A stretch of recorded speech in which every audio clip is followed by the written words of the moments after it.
I heard that Sans took the exam, and I think I should as well. Let's see how it goes.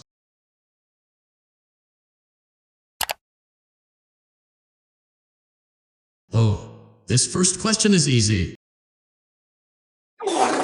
What? How did I get the answer wrong? No worries, I'll get the next question right. The second question is easy peasy lemon squeezy.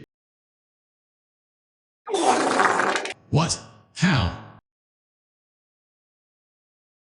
Come on, that's not possible. At least I passed.